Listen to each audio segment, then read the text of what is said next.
Hi everybody, in this video we're going to take a look at how to beat the Act 1 boss, the slime boss, using the Silent. Going into this fight I have a couple of relics and I have a moderately sized deck. I have one potion with strength. Didn't have full health as far as relics for this fight. Doesn't impact us, doesn't impact us, doesn't impact us, doesn't impact us. This one here does. If there's a weaken that comes up, I am immune to weaken. Otherwise, that's it. So I get the additional cards at the start too. You can see that there's more cards dealt than normal. Otherwise, I have no relics that would impact the fight. No nice handy procs or anything like that. The deck itself is pretty basic deck. Nothing in terms of really amazing cards. You'll see all the starter cards here. It's not really a poison deck as of yet. I do have a poison card, but that is the only poison card. Actually, no, I do have one other one. I have this one here. So I have two poison cards. This one's a little bit more expensive, but I use it for the weakness as well. It's not a full-fledged poison deck yet. More or less, it's sort of a defense and a dagger hybrid right now. But I have not...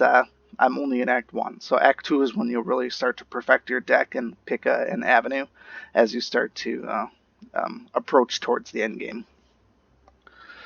So with this fight, regardless of who you're actually using, you have a couple of turns to sort of cement your strategy in here.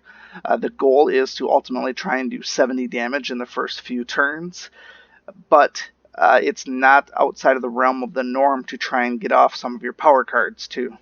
Because he doesn't attack necessarily right away, if you have good defenses, you can sort of play it safe for the first couple of turns and try to get your power cards out if you don't have a very big deck. So for example, I have 15 cards that need to be drawn yet.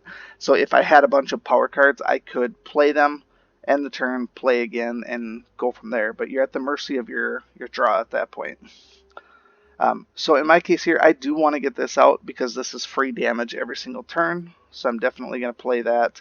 And then it's just a matter of what do I want to do from here on out. So he's not attacking, so my block really doesn't matter. My poison, that's a 2 cost. I don't know if I want to do that. I could. He's not attacking, so the weakness doesn't really apply. But I do have a free attack here. I have a attack here. And then from here, I think, I mean, it's hard telling if that was a good play or not. This is just too expensive, and I didn't want to exhaust it right away. So that's the main thing with it. May as well block it, go from there. So did a little bit of damage to start with. Your goal is to hit it at 70 right when they're about to attack so that you can force them into a split. So now it's just pouring on some damage. Again, I have that second free turn, so pour on the damage as best as you can. Damage, strike, and then I don't need the blocks, so another power card with Caltrops. That's actually going to be a good one. 5 retaliation damage. And now is when the attack comes. So this is why you want to be able to deal 70 damage in 3 turns. If you get bad draw, you're kind of stuck. Because now you have to determine, okay, do I want to lay up exactly before 70 and force a split? Or do I want to force a split into basically 68s or 69s and have 2 more powerful ones? If you soak this damage here and go for the split on the next turn, then you can whittle them down a little bit further.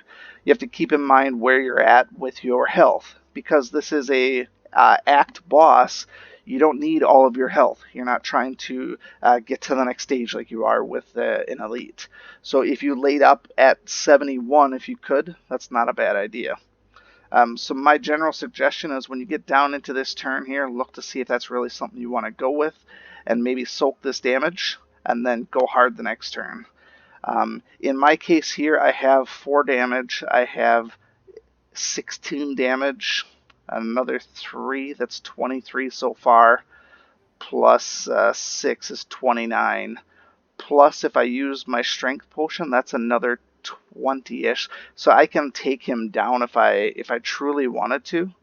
But I think just in the interest of demonstration, trying to lay up right before that is a good option. So I'm going to save my strength potion and not use it at this point here, and soak this damage here just to show you what the scoop is. So 85, this will take me down to 79, and this here will take me to 75, and I'll still be able to defend a little bit. So now where you're at is you're taking a little bit of damage, but the next turn, if I really draw well, which I get strike, strike, and poison, that's actually a great turn for me because I'll be able to do some damage and force them into splitting with less health. That's the ultimate goal, because I could have taken them down a little bit further here by using my strength potion, but then I ultimately kind of set myself up with two stronger little ones versus taking some damage here first. Obviously, it's a good size hit. I'm going to take 21 damage. Nobody ever likes to take that much damage, but it's worth the risk, in my opinion, to set up a better phase 2. So now, use our strength potion to truly maximize, even though we are using one that's not an attack. We want to maximize the damage on these here if we can. So potions are for boss fights and for elite fights, so use them. Don't try to cling on to them for no good reason. The downside of using poison here is that poison will go away when he splits. No big deal though, but it is going to hit.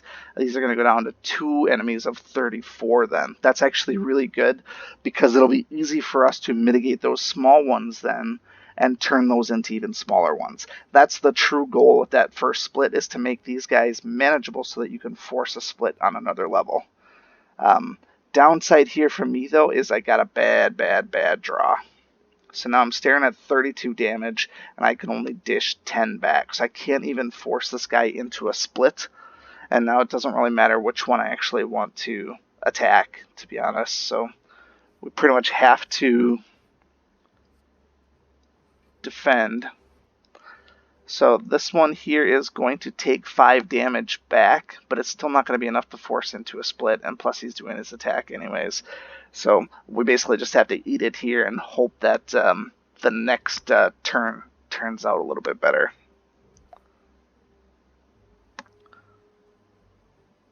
So this here requires 17. We can definitely force a split on that one. We want to use our smallest attack if possible, or else one of our biggest attacks to force the next level of that to be something more manageable. In terms of what I have to attack with, I really don't have much. So I can attack 12 here. That's going to put down to 17. That's actually perfect. We can split both of these. And it's not the greatest turn, but I did split these up. We're going to get a 15 and a 17. If we could get our AoEs at this point and just get some defense up, we should be able to finish this out with without too much issue now. So those intermediate turns were obviously not the greatest. So this is 8 damage here from the dagger spray. That's to everybody. I definitely recommend doing that. It would be nice if we had the potion now, but alright, so 7, 7, 9, 9. That's 15 damage on the board. Apply 4 poison and weak to all of them. This seems like a great play at this point here to weaken them, as well as deal 4 damage. I can't kill anybody outright, so that's a downside. I can do 4 damage and 5, so I could technically kill one, but this is the same as if I would deal 4 damage and poison everybody. So they're all going to take 4 damage. The trick is, who do we want to focus on the most? We have 2 attackers, so it makes sense to go after the one that's going to impact us the most and kill the higher damage. Always a smart play to do. At this point, the damage that's going to be coming back at me should be low enough where I should be able to block every turn, and they're almost dead anyways. 26 health should go a long ways, unless we absolutely get terrible draws with like slime and stuff like that.